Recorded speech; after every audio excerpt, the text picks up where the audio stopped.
Perdón, Max, Sí.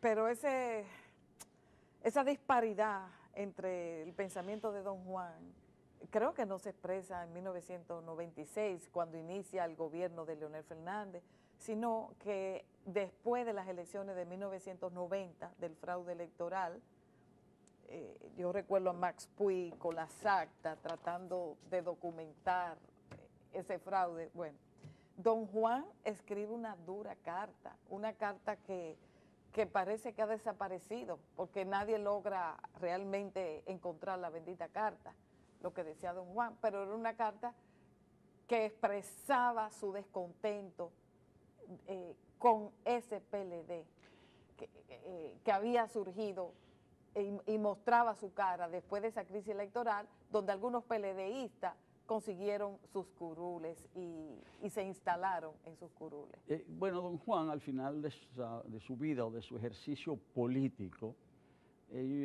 yo creo que él sintió cuál era el proceso que se estaba dando en su partido, pero todavía él expresa ese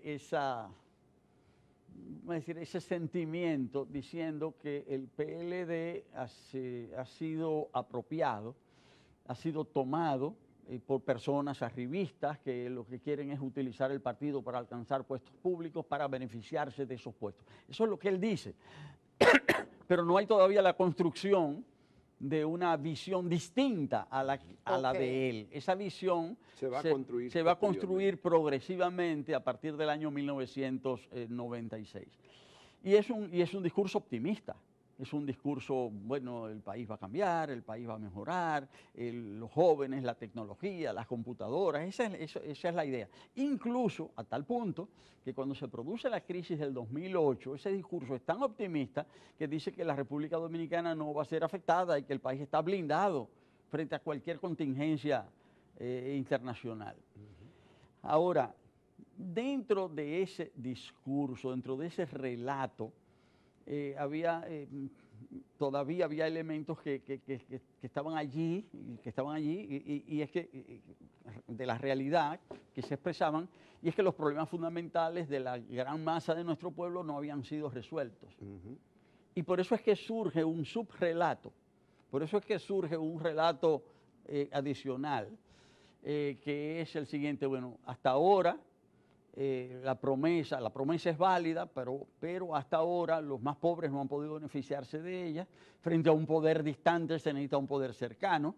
Necesitamos un presidente sencillo, necesitamos un presidente que no esté en Torre de Marfil, por eso venga la silla de guano, es decir, vengan las visitas, visitas sorpresa, y ahora realmente es cuando vamos a tener un PLDismo de rostro humano que va a beneficiar a todos por igual. Ese es el tercer relato, es decir, que viene a ser como el relato actual. Sí, el relato actual, el relato actual. Ahora, ¿qué pasa? Que al mismo tiempo que se imponía ese relato como visión de la sociedad, porque hay que decir que esto es básico, que se imponía, claro, para eso había que construir un contrarrelato.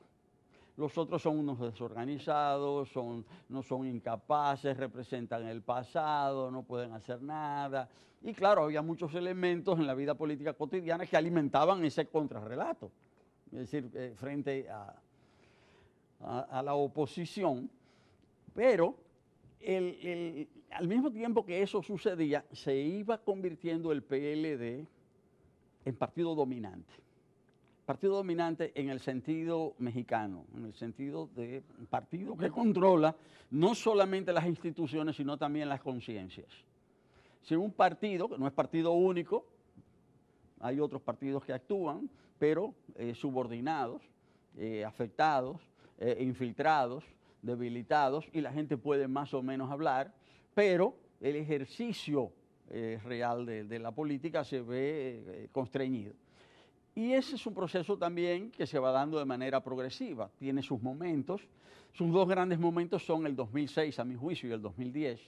2006 porque es el año en que el PLD por primera vez conquista mayoría parlamentaria, lo que le permite luego, en el 2010, con la reforma constitucional, hacer toda una reingeniería institucional que le lleva al control de todo un sistema institucional, si se quiere, más complejo y más diverso, pero que además eso se acompaña por un proceso de control de las conciencias mediante un aparato de comunicación, un aparato clientelar, y el control de los más pobres a través de todo el sistema de tarjetas. Entonces, se instaura un sistema de partido dominante.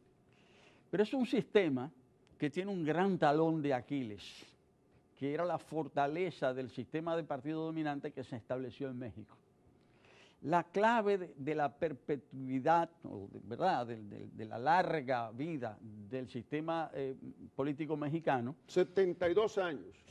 Pero la base de esa perpetuidad era el sistema, era la no reelección. Y la alternabilidad. La alternabilidad. Y por eso en México se pone de moda el término de la camada, que con cada nuevo presidente venía una nueva camada. Y entonces había una sucesión. Y un relevo en el partido también. En el partido, sí. Porque no solo era en el Poder Ejecutivo, es que los que iban al Poder Ejecutivo dejaban los puestos en el partido. Y después esa gente, esos que habían estado en la camada, pues tenían una posición ya asegurada para siempre en la sociedad. Aquí no se da eso en el PLD, ni en el partido ni en el gobierno. Y esa es la clave de la debilidad del sistema de partido dominante en la República Dominicana. Esa era la fortaleza del PRI y esa es la debilidad del partido dominante en la República Dominicana, porque en la medida en que el partido dominante no tiene un mecanismo institucional establecido para asegurar su reproducción, entonces hay que resolver eso de alguna manera. Sí. Y aquí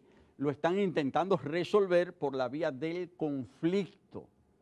Y esa es de aplicar dentro lo que aplicaban hacia afuera, es decir, el uso del poder del Estado. Sí, pero eso implica la muerte del partido dominante como partido dominante. Es decir, en la misma medida en que la base ya no es la renovación, sino que la base es la perpetuación de un grupo cerrado, que se enfrenta a otro grupo cerrado y del choque, bueno, pues habrá... Yo creo que esa es la clave de la vida política dominicana de hoy, la perspectiva a mi entender. Para el próximo año